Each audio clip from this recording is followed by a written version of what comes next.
Menteri Komunikasi dan Digital Menkomdigi Mutia Hafid meluncurkan microsite PP Tunas berupa tunasdigital.id di Blok M Hub Jakarta Selatan Sabtu 1 November. Mutia menjelaskan microsite PP Tunas tersebut menjadi wadah bagi orang tua dalam memberikan edukasi terhadap anak terkait penggunaan teknologi digital.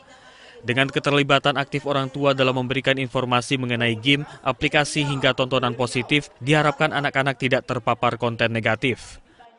Microsite yang baru diluncurkan, karena di microsite ini juga nanti meskipun yang meluncurkan Komdigi, tapi kita harapkannya tuh nanti yang mengisi tuh justru bunda-bunda.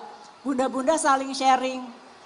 Yang mengerti tuh mungkin bukan dari kantor Kementerian Komunikasi Digital soalnya. Jadi kita membuatkan platform, nanti bunda-bunda yang paling paham, para pendidik bisa ikut sharing di situ. Seperti apa tips-tipsnya, kemudian mana sih aplikasi-aplikasi yang aman, mana sih games-games yang boleh buat anak-anak.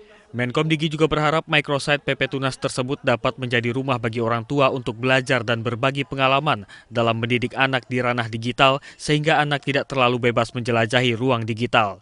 Dari Jakarta, Rian Rahman, Kantor Berita Antara mewartakan.